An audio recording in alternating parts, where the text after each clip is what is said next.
Alan Etched here, and welcome back to Let's Play Dragon Ball Z: The Legacy of Goku. In the last episode, we touched down on planet Namek after defeating Nappa and Vegeta on Earth. We learned that there were Dragon Balls on planet Namek, so we came here to wish our friends back who died in the fight with the Saiyans back. So now we just have to find our way to get through this temple. And the only way we can get through this temple and get out the back so we can confront the Ginyu Force is to find these 3 jewels. So here we're walking, and there's one up there.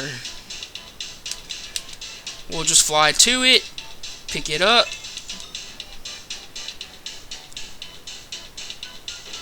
There's some herbs in case you need some. I got stuck at this part for the longest time as a kid because I had no idea where the 3rd jewel was. And there's a senzu bean. That jewel is under a dinosaur. The 3rd jewel is not outside at all. It's actually in that temple. And here's King Kai talking to us. Your friends Tien, Yamcha, Chaozu, and Piccolo are all up here with me. I'm training them hard and teaching them jokes, too. If Gohan and Krillin can get the Dragon Balls from Frieza and his henchmen, we'll be able to wish Piccolo back to life, which will bring the Earth's Dragon Balls back. Great, I haven't seen them yet, but I hope everything is okay. They're actually fighting the Ginyu Force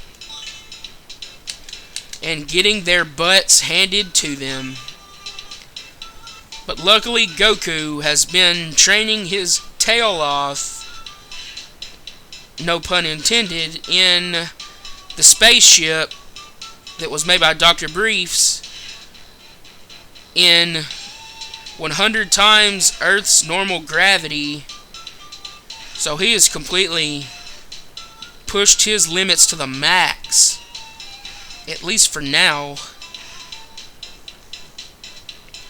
Saiyans get stronger every time they recover from a near-death experience, and Goku kept abusing that fact in his spaceship travels. He'd completely wreck his body.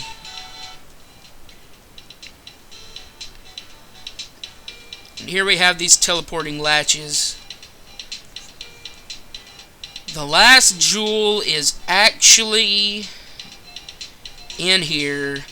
We follow this finger from exactly where it points.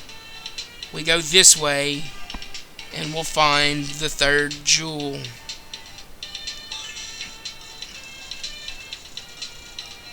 Now we just need to find where to place them. Found all the artifacts. Now I need to remember which panels take me where, because this is like a teleporting panel puzzle area. I'm going to see if I can remember. I want to go this way, maybe. We want to find the Grand Elder and place these artifacts around him. I did not go the right way. Actually, I might have. I'm going in a circle. No, I didn't go the right way at all. Now I'm back to where I was earlier. So now I go down this way. Step on that one. This time don't go on the white one that I walked on last time. No, not the white one. The yellow one. Go down some. I think I'm going the right way now. Don't want to step on the orange one. Pretty sure that's not it. Here, step on this white one. And we have this area. Step on this white one. And we've made it to the Grand Elder. We place the artifacts around the Grand Elder. Our speed increases. We get some experience. We get to level 12. And apparently an opening happened at the left.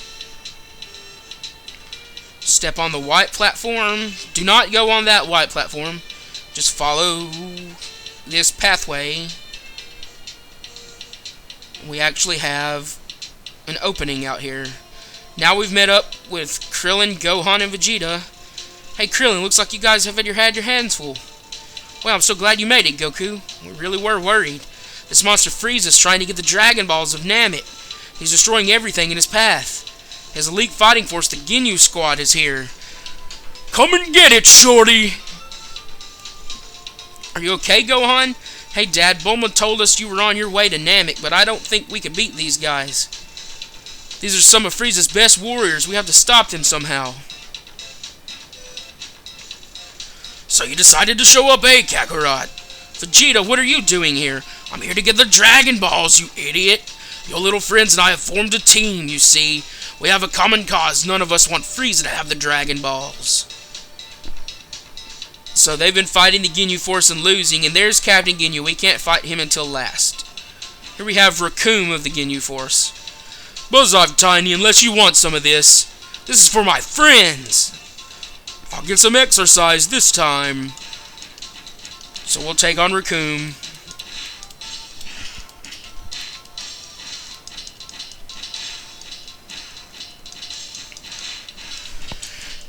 Doing these voices is kind of wrecking my voice. My voice is getting kind of scratchy.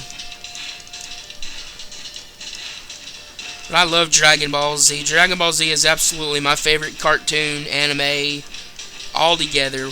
One thing. It's my favorite cartoon, my favorite anime. It's one of my top 3 obsessions in life, period.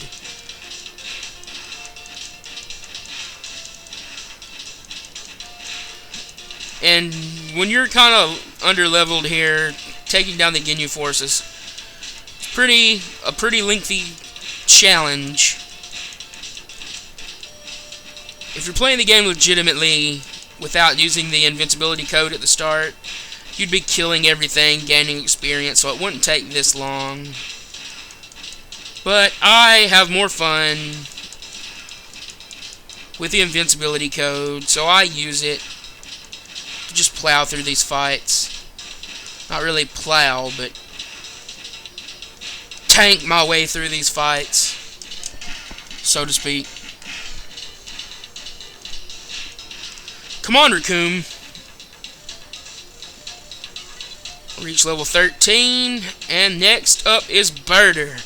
I hope you're ready for a real fight, little guy. And that's all Birder gets to say before we start pounding his face in.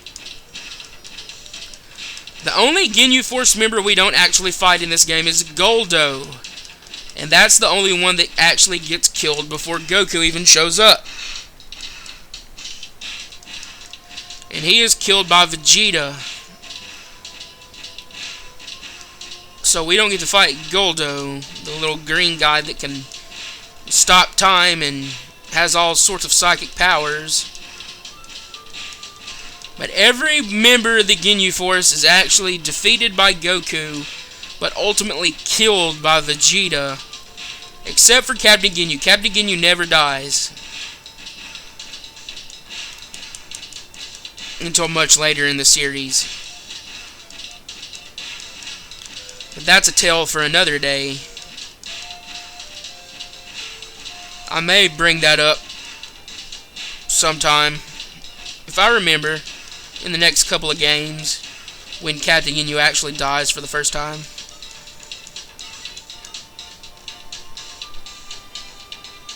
Here we have Jace of the Ginyu Force, who is apparently Space Australian.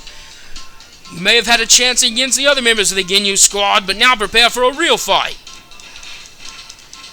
And I tried to give that a little bit of an Australian accent, but I don't know how well that came across at all. And Jace has a space mullet.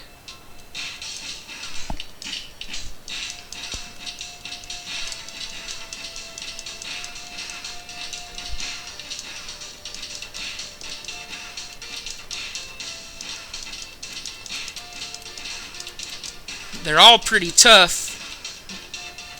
And they're all multicolored.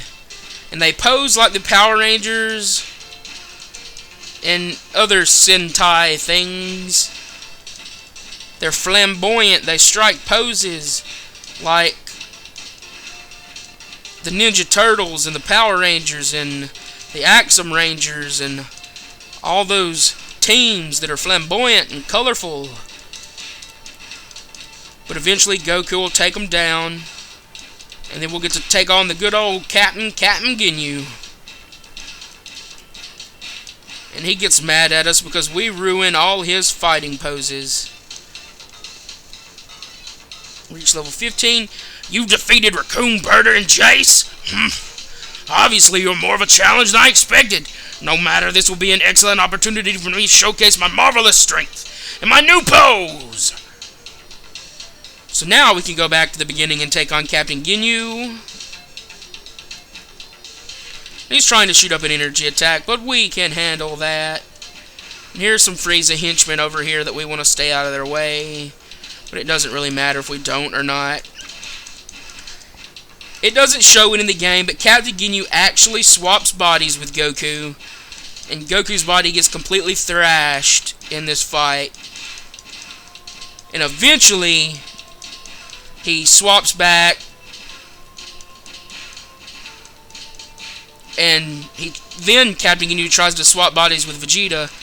But Goku grabs a frog and throws it in the middle of the beam. And Captain Ginyu actually swaps bodies with a frog. And never actually dies on Namek.